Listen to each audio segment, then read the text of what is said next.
Wait, are you gaming? On a Chromebook? Yep. It's got a high-res 120Hz display, plus this killer RGB keyboard. And I can access thousands of games anytime, anywhere. Stop playing. What? Get out of here. Huh? Yeah, I want you to stop playing and get out of here so I can game on that Chromebook. Got it. Discover the ultimate cloud gaming machine, a new kind of Chromebook. This is a Rogue Media Network podcast.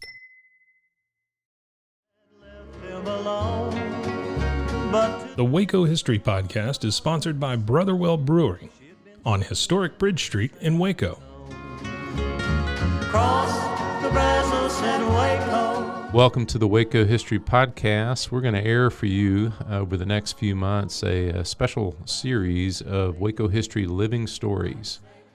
These were segments that were originally aired on KWBU here in Waco. They were produced by the Institute for Oral History editor, Michelle Holland, and narrated by two fabulous narrators, Louise Murphy and Kim Patterson. And so these highlight oral histories from the collection of the Institute for Oral History at Baylor University, which I direct, which has been around since 1970 and has over 1,000 interviews related to Waco and McLennan County history. And we're happy to highlight those here. Cross the Brazos at Waco, ride hard and I'll make it by dawn. This Living Stories segment gets into those little creatures that bug us, especially during the summertime, insects and pests. And so here's the story of those who fought their own battles.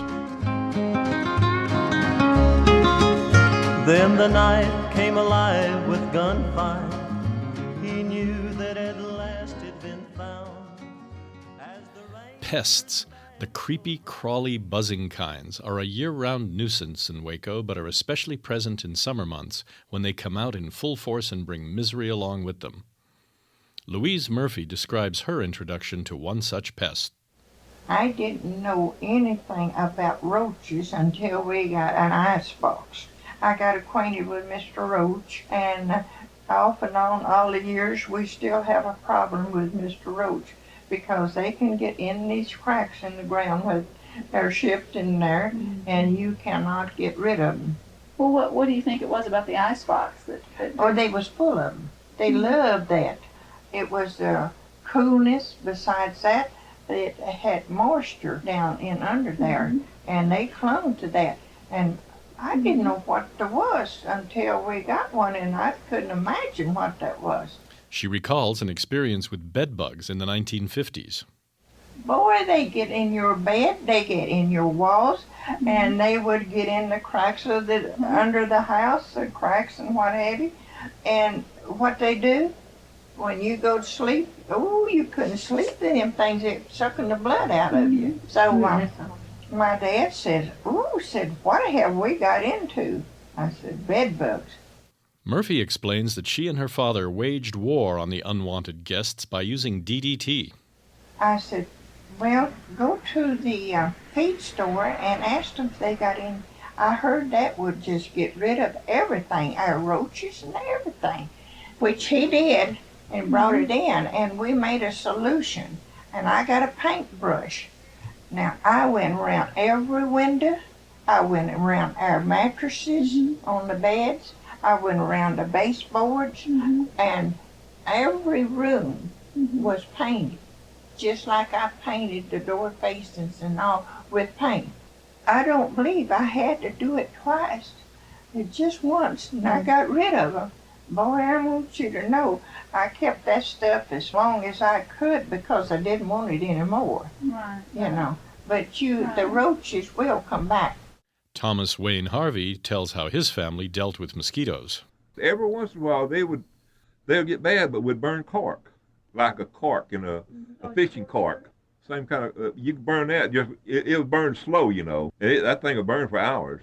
And you can set it out there, and it would, for some reason, they stayed away from that cork. Charles Armstrong recalls a pest that took advantage of the open windows during the summer months.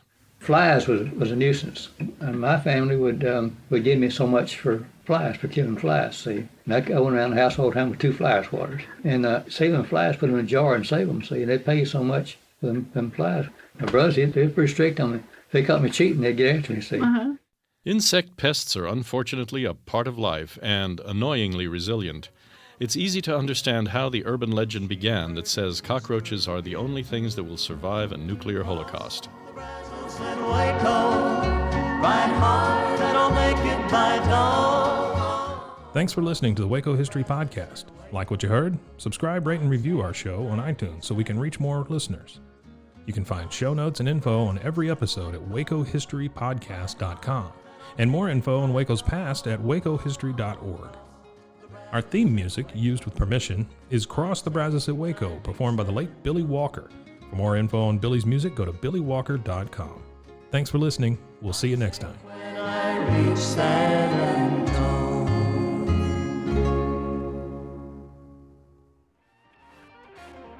This has been a Rogue Media Network production.